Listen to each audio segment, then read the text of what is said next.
Surrender? Are you for real? Why would I do that? That's like giving up. And I haven't worked as hard as I have for the last 3 years to just surrender. You've got to be kidding me.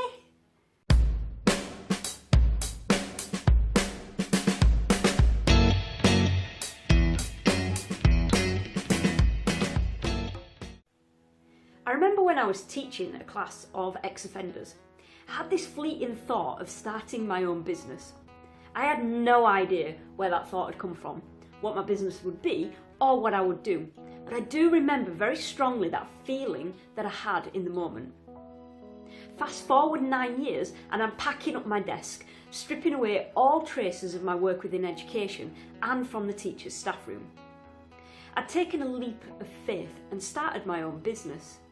And filled with thoughts of freedom, my goals all set out for the next year, and a rough plan of what I was going to do to replace and exceed my teaching salary, off I went into the sunset.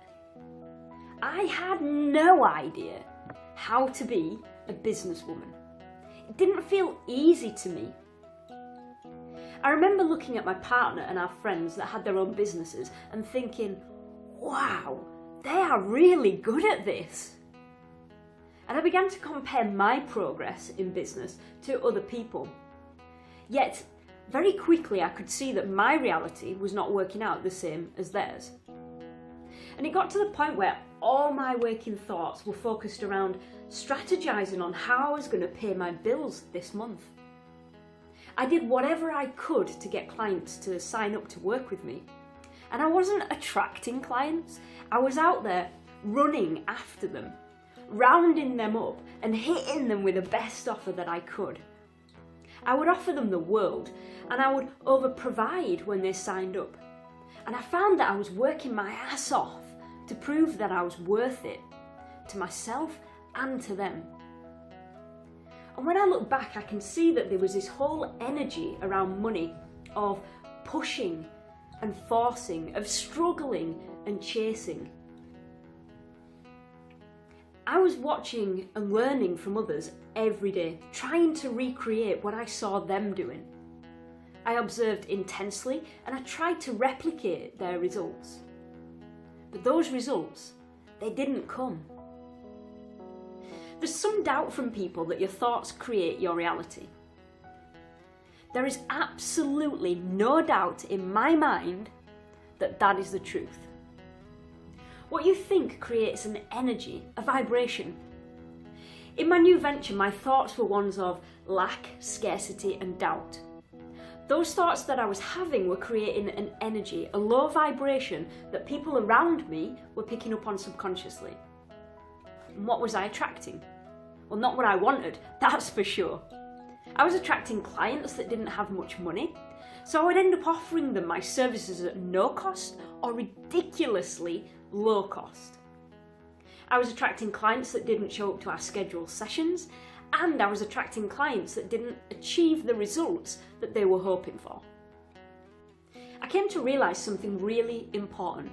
I guess I had an epiphany. In those early days, I was a teacher, but I disconnected from that when I packed up all my wares into my little boxes and I left the office. I am a teacher. I am here to teach. That is where I come alive.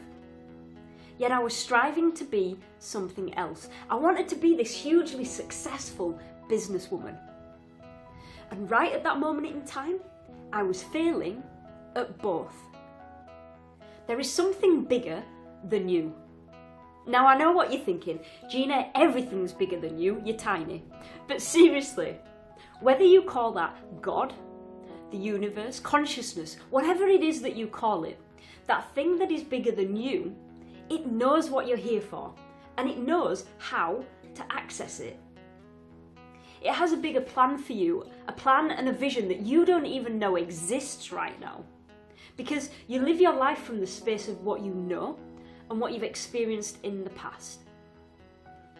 When you hold on to these things that you want, you're limiting what you allow into your experience. It's like you're saying, I only want this one thing.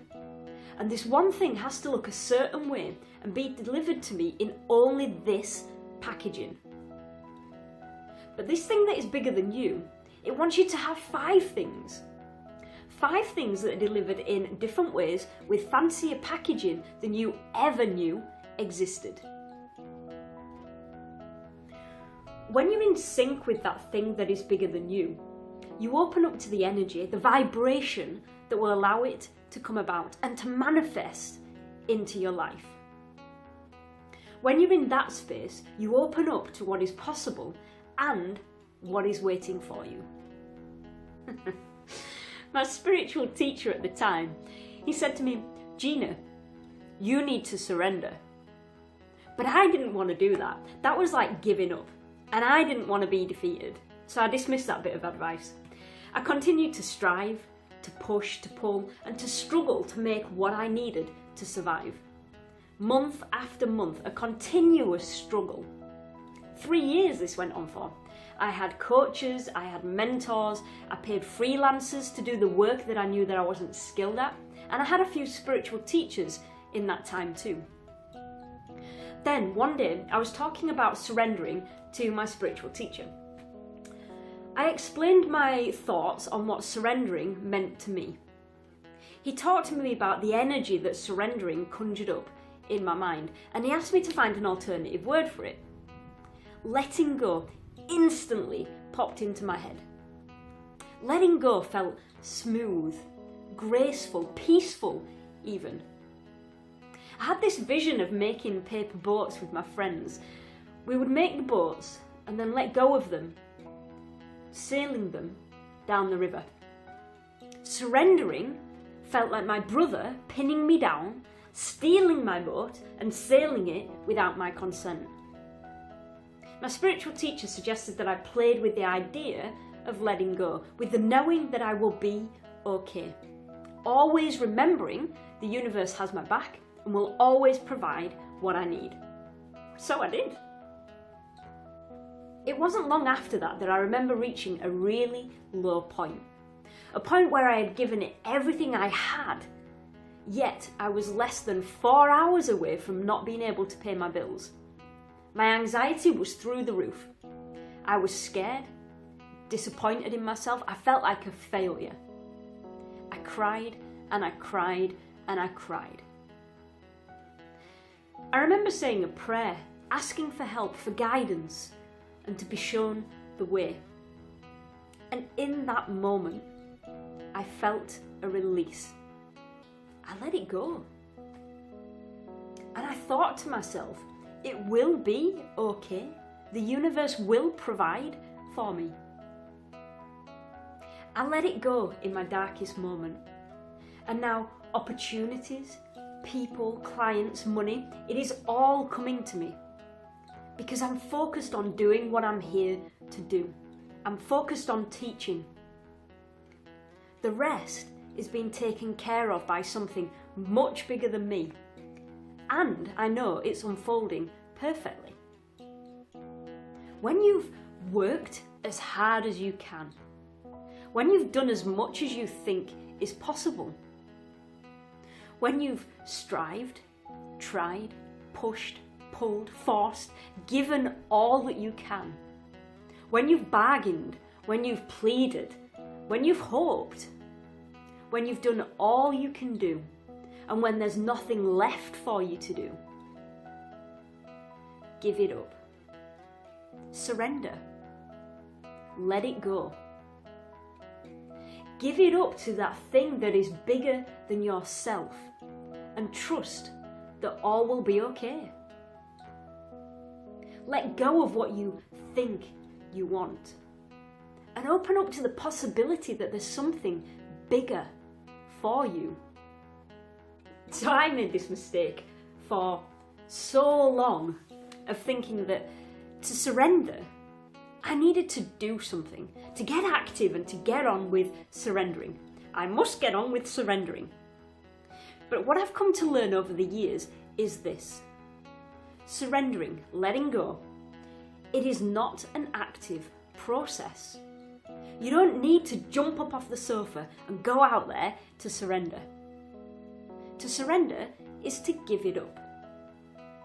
When you give it up, the energy that you've created around it will disintegrate. And the barriers that have been there, they will fall away. Trust that it will all be perfect. And it will. My name is Gina, and you've been watching The Soul Work. The Soul Work is a weekly show focused around LGBT issues. If you like what you've seen today, please subscribe, share this with your friends, and leave me a comment below. Thanks for watching. I'll see you next time.